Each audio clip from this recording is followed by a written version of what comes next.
कैसे भरोसा करें? अब तो इस लोकतंत्र पे, ये भारतीय जनता का, न्यायपालिका पर भारतीय जनता का विश्वास उठ गया है। अगर फिर भी अगर सुप्रीम कोर्ट में जरा से भी अगर मानवता जिंदा है तो तुरंत प्रभावी काल से इस संसद को भंग करे और देश में आपातकालीन लागू करे, क्योंकि अब देश नहीं तो बिक जाएगा, टूट जाएगा। लेकिन हम यहाँ पर न तिरंगा झुका है झुकने देंगे, न देश टूटा है न टूटने देंगे।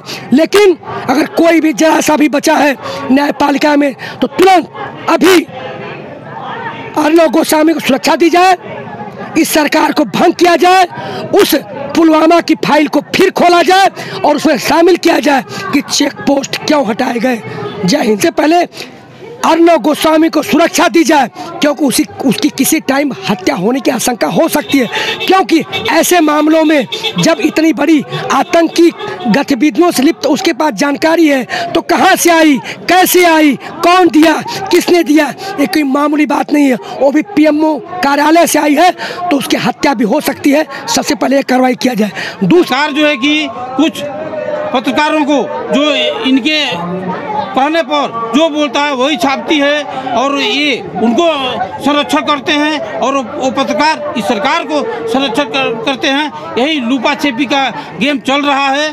और जो है कि मैं देश की जनता को बताना चाहता हूं कि अभी आप लोग जग जाओ, क्योंकि हम किसके पास गुहार लगाएं। देश की जनता जाग चुकी है, इनके सारे के सारे एजेंडे फेल हो चुके हैं। इन्होंने मुस्लिमों को तोड़ने की कोशिश की, इन्होंने सरदारों को तोड़ने की कोशिश की, इन्होंने और भी जितने भी जातिवाद का जहर इन्होंने समाज के अंदर घोला। लेकिन आज यहाँ इस किसान आंदोलन में ये सारी की सारी चीज़ें एक साथ इकट्ठी हो चुकी है।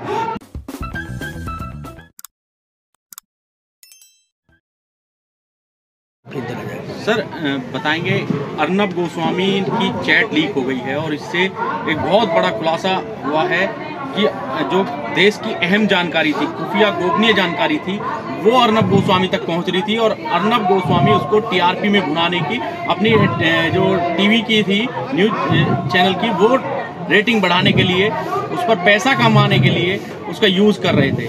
कैसे देखते हैं, क्योंकि पुलवामा बालाकोट हमले की पहले से जानकारी आ जाती है अर्नब गोस्वामी के पास।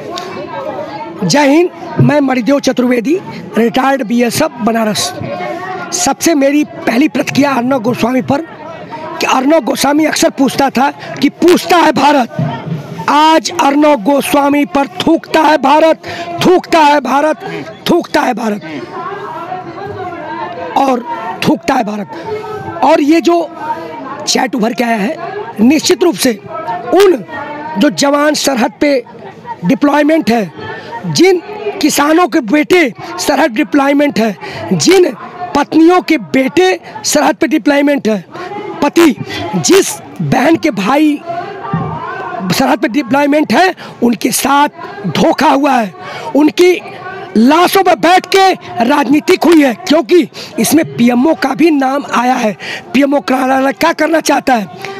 मैं सबसे पहले माननीय सुप्रीम कोर्ट से आग्रह करूंगा कि सबसे पहले अर्नब गोस्वामी को सुरक्षा दी जाए, क्योंकि उसकी किसी टाइम हत्या होने की आशंका हो सकती है। क्योंकि ऐसे मामलों में जब इतनी बड़ी आतंकी गतिविधियों से लिप्त उसके पास जानकारी है तो कहां से आई, कैसे आई, कौन दिया, किसने दिया, ये कोई मामूली बात नहीं है। वो भी पीएमओ कार्यालय से आई है तो उसकी हत्या भी हो सकती है। सबसे पहले कार्रवाई किया जाए। दूसरा, जो इस पर क्लीन चिट सरकार पा चुकी है, क्या उसको दोबारा स्टार्ट करेगी? अगर दोबारा इसको नहीं स्टार्ट करती है तो माननीय सुप्रीम कोर्ट को ये संज्ञान लेना चाहिए कि उसकी फिर दोबारा इंक्वायरी कराई जाए। मैंने पहले 2019 में मैं मणिदेव चतुर्वेदी बनारस में एक खुलासा किया था कि उसके चेक पोस्टें क्यों हटाई गई थी। चेक पोस्टों का काम होता है गाड़ी बिना चेक किए हुए आगे नहीं जाएगी। तो किस अधिकारी ने इसको ऑर्डर दिया? अधिकारी को आदेश कहां से प्राप्त हुआ? ये बिल्कुल फिर से दोबारा जांच के दायरे में होना चाहिए। जबकि उस समिति की रिपोर्ट आई थी, उसमें इस जांच को दरकिनार कर दिया गया था। जब हर चीज़ की जांच होती है, कोई आने से पहले चेक पोस्ट होता है, क्यों हटाया गया? तो निश्चित रूप से ये जो चैट है मामूली चैट नहीं है। मुझे लगता है कि जिस प्रकार से समिति में जो बिल के पक्ष में थे, जिनको बनाया गया था वो बिल के पक्ष में सदस्य, तो हमें लगता है कि न्याय मिलेगा कि नहीं मिलेगा, आज आशंका है। इसी तरह डीवाईएसपी देवेंद्र सिंह था, आतंकी कारण में लिप्त था, उसका क्या हुआ? सरकार से मैं पूछना चाहता हूँ, क्या माननीय सुप्रीम कोर्ट संज्ञान लेगा? क्या उसी तरह की घटना अर्नब गोस्वामी पर दोहराई जाएगी कि इस मामले को दबा दिया जाएगा ठंडे बस्ते में? नहीं, ये 44 शहीदों का मामला है, अब भारतीय जनता नहीं छोड़ेगी। एक बात मैं और याद दिलाना चाहूँगा, कल प्रधानमंत्री जी चंदौली में जा रहे हैं पंडित दीनदयाल उपाध्याय की मूर्ति का अनावरण करने। वहीं से अवधेश यादव जो पुलवामा में शहीद हुआ था, उसकी मूर्ति का अनावरण नहीं हुआ। क्या यही राष्ट्र प्रेम है? उनके संसदीय क्षेत्र रमेश यादव पुलवामा में शहीद हुआ था, इनकी कारगुजारियों से क्या उस पंडित दीनदयाल उपाध्याय के मूर्ति अनावरण करने का औचित्य बनता है? कहीं न कहीं इस देश को ठेस पहुंचाने की बात नहीं होती है। आप रामराज की बात करते हैं, रामराज और शराब एक साथ हो सकती है। आपने कोरोना काल में मेडिकल जीवन रक्षक चीज़ों को बंद करके शराब की दुकानें खुलवाई। आपने कहा 15 लाख रुपए देंगे, आया? आपने कहा 2 करोड़ युवाओं को रोजगार देंगे, दिया? आपने BSF, SSB, CRP, ITBP, Assam rifles जवानों को आपने कहा था नेशनल पेंशन स्कीम के तहत एएनपीएस ले लो, जो 2004 से आपने बंद कर दिया है, उनको सिविल के बराबर कर दिया है। उनको जानते हैं 600 रुपया प्रतिमाह मिलता है, क्या मिला? आपने मैनिफेस्टो में कहा कि स्वामीनाथन आयोग की रिपोर्ट लागू करेंगे, आप लागू किया? आपने कुछ नहीं किया।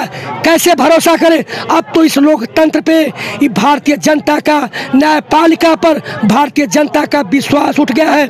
अगर फिर भी अगर सुप्रीम कोर्ट में जरा से भी अगर मानवता जिंदा है तो तुरंत प्रभावी काल से इस संसद को भंग करे और देश में आपातकालीन लागू करे, क्योंकि अब देश नहीं तो बिक जाएगा, टूट जाएगा। लेकिन हम यहाँ पर न तिरंगा झुका है झुकने देंगे, न देश टूटा है न टूटने देंगे। लेकिन अगर कोई भी जरा सा भी बचा है न्यायपालिका में तो तुरंत अभी अर्नब गोस्वामी को सुरक्षा दी जाए, इस सरकार को भंग किया जाए, उस पुलवामा की फाइल को फिर खोला जाए और उसमें शामिल किया जाए कि चेक पोस्ट क्यों हटाए गए। जय हिंद। सर आप बताइए कि जो लोग राष्ट्रभक्ति का सर्टिफिकेट बांट रहे थे, आज वही खुद कटघरे में आ गए हैं। खासकर अर्नब गोस्वामी जैसे लोग जो अपने चैनल के माध्यम से खुल चिल्ला कर ये बात करते थे कि राष्ट्रभक्ति होनी चाहिए, लोगों में राष्ट्रभक्ति होनी चाहिए, पूछता है भारत, पूछता है। मैं सूबेदार मेजर जयप्रकाश मिश्रा, संस्थापक और राष्ट्रीय अध्यक्ष वेटरन्स एसोसिएशन। ये देश की जनता को पहले से ही पता था कि इनके पास कोई ऐसा साधन नहीं था, इनके पास कोई ऐसा सर्टिफिकेट नहीं था, इनके पास कोई इस तरह का जो है कि पावर नहीं था कि राष्ट्रभक्ति का सर्टिफिकेट बांटे। ये ज़बरदस्ती बांट रहे थे और ये अपने आप को ये दिखा रहे थे कि हम राष्ट्रभक्त हैं और बाकी जो है कि देशद्रोही हैं। लेकिन आज खुद ये उस घेरे में फंस गए जहाँ की इनको रहना चाहिए था। ओरिजिनिटी पूरे देश को पता चल गया। और मैं ये बता रहा हूँ कि एक अकेला सुशांत का, जिसने खुद अपनी फांसी लगाई, उसका सीबीआई जांच हुआ, लेकिन 44 जवान शहीद हुए, उनका क्यों नहीं सीबीआई जांच कराया गया?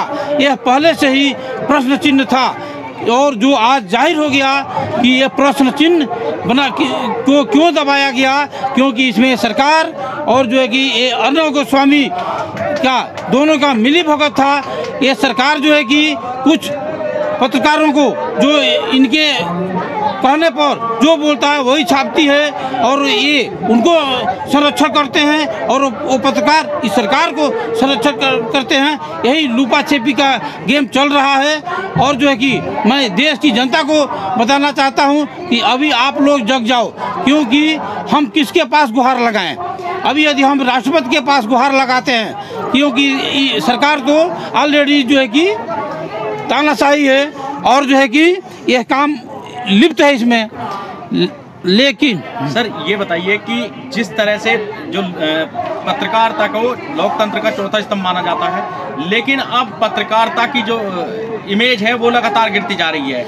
एक तरह से कहें तो सरकार के प्रति जो एक बायस तरीके से जो पूरा प्रोपेगेंडा चलाया जा रहा है, उसको देखकर आप क्या कहेंगे? सरकार अपने नुमाइंदों को ला रही है इस लाइन में और फिर अपनी वाहवाही करा रही है। देखिए, ये जो पत्रकार है ना, पत्रकार तो पहले से मैं बता रहा हूँ कि बड़ा भाई छोटा भाई का, बड़ा भाई पहले से नालायक हो चुके थे, ये बड़ा भाई पहले से बिक चुके थे, ये पैसे पर काम कर रहे थे, सरकार इनको जो बोलती थी वही कर रहे थे। अगर जो अमिताभ बच्चन को खांसी हो गया तो सारे पत्रकार जो बड़े वाले हैं वो सभी टीवी पर दिखाएंगे, लेकिन अगर जो 2-4 सैनिक शहीद हो जाएंगे उसको कोई नहीं दिखाएगा। कहीं यहाँ 2 करोड़ जनता रोड पर खड़ी है, जवान खड़े हैं, पूरी आम जनता खड़ी है, इसको कोई पत्रकार नहीं दिखाएगा।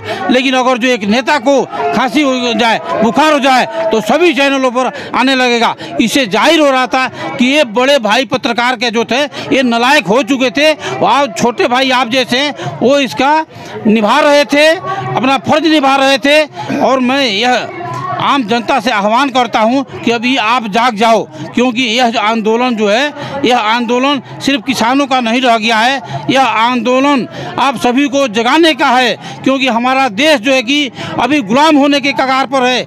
आज सरकार जो है कि हर चीज़ को एक एक करके बेच रही है और यहाँ तक कि हमारे को भी दोबारा गुलाम बनाने के चक्कर में है, दोबारा ईस्ट इंडिया कंपनी लाने के चक्कर में है।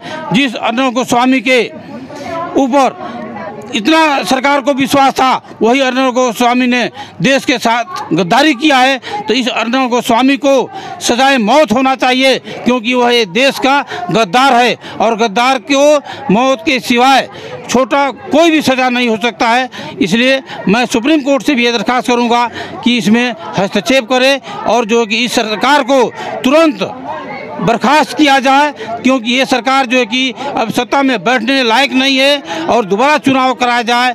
और जो भी अब सत्ता परिवर्तन नहीं, व्यवस्था परिवर्तन होगा और व्यवस्था परिवर्तन में जो आएंगे वो इसका देश का क्या दशा दिशा होगा वो निश्चित करेंगे, तय करेंगे। सर आप बताइए। एक सेकंड, मैं ललकारता हूँ उन धर्म गुरुओं से, उन राष्ट्रीय स्वयं संघ से जो देश की बात करते हैं, शास्त्रों की बात करते हैं, किसानों की मौत और देशद्रोह के मामले के ऊपर ये धर्म गुरु शंकराचार्य, पोप, पादरी सारे लोग कहाँ छुपे हैं, कहाँ बैठे हैं? यहाँ आए और बैठे, तब मानूंगा सही मायने में आप धर्माचार्य हैं, सही मायने में आप राष्ट्र प्रेमी हैं। बिल्कुल मैं ललकार रहा हूँ इस भारतीय संसद दिल्ली की छाती गाजीपुर बॉर्डर से। सर आप बताइए, पहले भी सवाल उठते रहे हैं पुलवामा हमले को लेकर, ठीक है, लेकिन सिस्टम में कहाँ कमी नजर आई कि अभी तक शायद उन बातों को दरकिनार किया जा रहा था और अपने आप को सही साबित करने की कोशिश कर रही थी सरकार। जी देखिए, जो देश का जो सिस्टम है शुरू से ही बिका हुआ है, तो ये लगातार मोदी सरकार जब से आई है, इसमें गृह मंत्री हैं अमित शाह तड़ी पार हैं वो, क्योंकि वो कोर्ट से आरोपित हैं, सज़ा काटे हुए हैं। और जो गृह मंत्री के बारे में मैं कुछ बातें आपको बताना चाहूँगा। उन्होंने गृह मंत्री पद तक वो जो अभी आज की डेट में बैठे हैं, वो उनका बैठने का मकसद सिर्फ एक ही था कि जब उन्होंने 2000 आदमी गोधरा कांड में गुजरात के अंदर मरवाए, तो उस समय इनको पी चिदम्बरम उस टाइम देश के गृह मंत्री थे और उनकी सरकार में इनको जेल के अंदर दोषी बना के भेजा गया था। तो उसका बदला लेने के लिए ही ये बंदा अमित शाह अभी इसके जो गृह मंत्री का पद है यहाँ तक पहुँचा है। ये कोई प्लानिंग के तहत नहीं आया है, देश की प्लानिंग के तहत नहीं आया, वो खुद अपनी प्लानिंग में कामयाब होकर आज उस के ऊपर बैठा है। और लगातार देश के अंदर बदले की भावना, जो उसका मकसद था अपने गुजरात को चमकाना, अपने लोगों के लिए काम करना, अपनी पार्टी के लिए काम करना, तो ये सारी की सारी एक टीम है। मोदी जी भी इसमें शामिल हैं। ये सारे के सारे बड़े आरोप लगाए जी अमित शाह के ऊपर। जी आप कह रहे हैं मोदी भी इस प्लानिंग में शामिल है जी। क्या लगता है कि जो आपने आरोप लगाए हैं जी, इन सब की सच्चाई के पीछे कोई बड़ी वजह हो सकती है? जी वो कैसे, मतलब आप डिफाइन करेंगे? जी देखिए, सबसे पहली चीज़ होती है देश का जो राजा होता है, सेना के अंदर क्या होता है, कमांडर को A to Z चीज़ की जानकारी होती है। वो कमांडर ही नहीं होता जिसको ये नहीं पता कि मेरे जवान ने खाना खाया है या उसका डिसिप्लिन कैसा है, वो लड़ाई लड़ने लायक है या नहीं है। तो सेम यही प्रोसीजर फॉलो होता है देश के नेताओं के ऊपर। देश के नेता जिनको ये नहीं पता कि भाई देश की जनता ने आपको चुना है, कोई उम्मीद के साथ में चुना है, और आप उसी जनता को जिसको रोजगार चाहिए, जिसको शिक्षा चाहिए, जिसको इलाज चाहिए, सुरक्षा चाहिए, वो चीज़ जब जनता आपसे मांगती है तो आप उसको खालिस्तानी बता दो, टुकड़े टुकड़े गैंग बता दो, तो जनता का जो मनोबल है वो कैसे कैसे कैसे बना रहेगा। जनता के अंदर जो विश्वास था वो तो टूटेगा। विश्वास टूटेगा तो आपके ऊपर बात आएगी। तो मैं इन्हीं